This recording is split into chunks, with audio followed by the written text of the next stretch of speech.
What's up? This is Jack McNeil, or MLB Talk 123. Hope you guys will enjoy this version of Postseason Edition Major League Baseball. Now, legends are born in October. We saw that in Game 4, and really, we've seen that all throughout the postseason.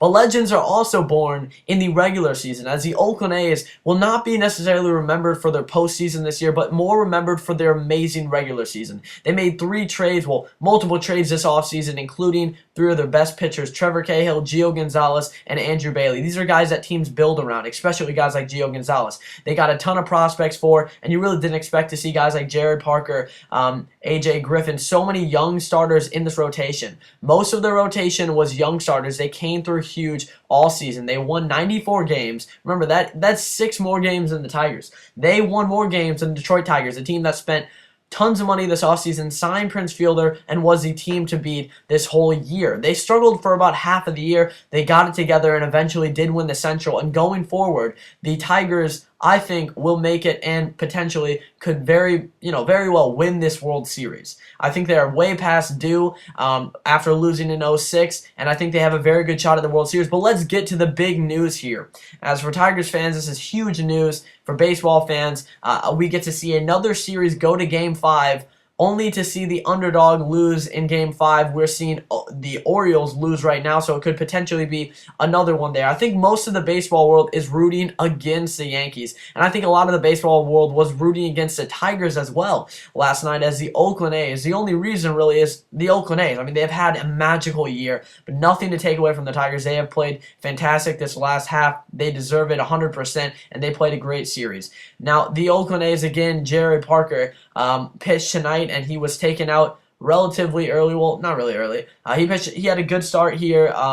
He only allowed 2 runs, and the bullpen gave up the rest. He did leave a few runners on, though. They gave up those runs, and then 2 more runs after that. There was a few wild pitches, cost him a few runs. But the main story tonight was Justin Verlander. He shut him down. I mean, he did absolutely fantastic. Complete game shutout in the biggest stage possible. I think, it's really hard to bet against a guy like Justin Verlander. Cy Young from last year, won 25 games last year. Didn't have as good of a season this year, but very, very close to it. And I think part of it is the Tigers themselves did not win as many games.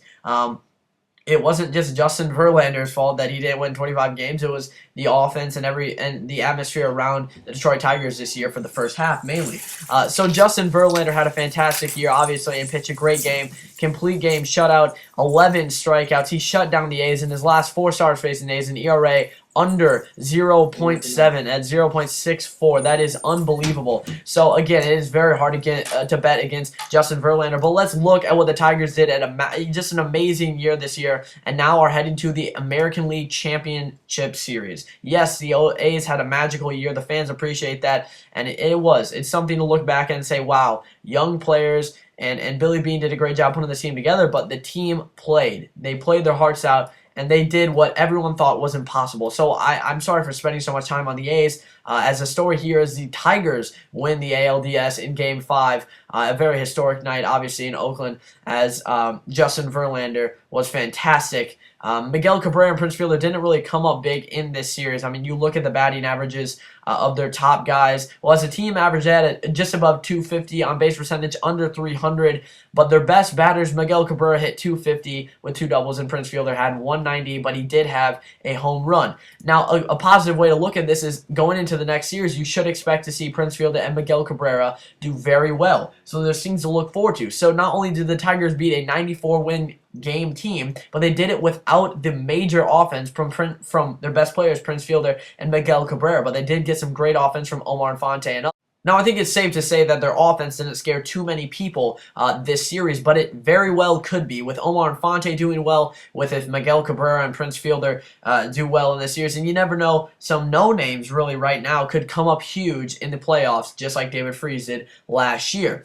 Now, Delman Young is going to have to come through, though. He's had an interesting year, to say the least. I will say that. But, some guys had some pretty good averages. Andy Dirks did well in his 17 plate appearances, hit almost 300. Johnny Peralta did well. Alex Avila did okay. Miguel Cabrera, one of the lower batting averages. Austin Jackson could be a huge part for this team. Delman Young had a bad series, but again, we'll see what he does next series. And Prince Fielder, who got the most at-bats out of anyone else on the team, only hit 190. Now, this is something to watch out for, and definitely could be very important moving forward, but I think everything changes once you make it to the American League Championship Series. Now, whether they play the Yankees or the Baltimore Orioles, that's what we will find out. Right now, it's 2-0 the Yankees, and I think the Yankees will win this game.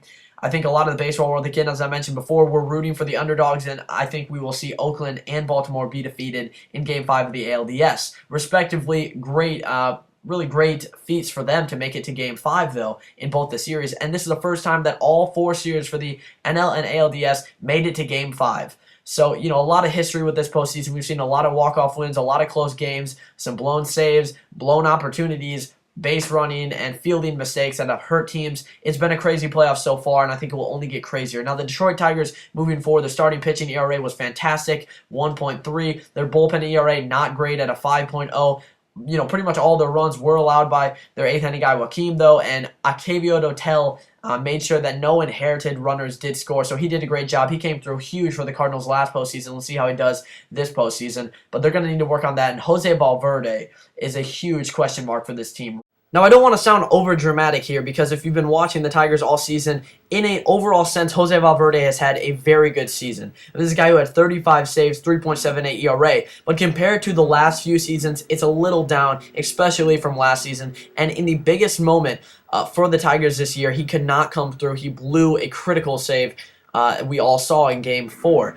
He did not pitch well in this postseason, and I think so far, and I think he's just going to have to get over it, and I think he can easily recover and be magnificent in the ALCS. So it's not really something necessarily to get stressed about, but it is something to watch, and hopefully, I think his team believes in him, he believes in himself, he's going to go out there, and I think he'll be fired up to either beat the Yankees or the Orioles. I think he will be fine. I don't have any worries for him, but if you're looking at one question mark moving forward, you're going to be looking at the relief pitching, mainly Jose Valverde, and getting this Tigers offense going because their starting pitching has been absolutely fantastic so far in this first series. So let's look at how this postseason bracket and how it's kind of played out so far. You see the Cardinals had to play the Braves in a historic wild card game there, the first of its kind, and of course that infield fly rule, I'm not going to get into that right now. And then the Cardinals matchup against the Washington Nationals Game 5 tonight. The Reds came back from 2-0 and won versus Cincinnati. So now it could be either the Giants versus the Cardinals or the Nationals, depending on who wins that. I could see either or, and either or would be a fantastic series. Obviously, as a Cardinal fan, I'm very much rooting for the Cardinals tonight. Now, for the American League, the Orioles barely got in, beating the Rangers, and that was insane. The way that the Rangers lost the division title and then lost a wild card to the Orioles. Now, the Orioles are very close to being beat by the Yankees, and it could easily be a Yankees-Tigers ALCS. Could be a matchup from last year's ALDS where the Tigers did win. And if it is a Yankees-Tigers ALCS, I think it will go to 6 or 7 games easily, but I think the Tigers will come on top, and I do predict them to go to the World Series and have a very good shot. Now, I want to say congratulations to the Tigers on getting this far in the playoffs. They have a very good chance of making the World Series, and I don't want to sound confident about that because I think a lot of Tigers fans do not want to expect this. I think they want to be surprised, and I think if you expect anything in baseball, you will be disappointed because the unexpected happens. We've seen that so far in the postseason. The Tigers have had a great run so far. They just keep getting better. They had a lot of expectations going into this year. They had a disappointing first half, but they came back huge in the second, and they are now in the American League Championship Series. Thanks for watching.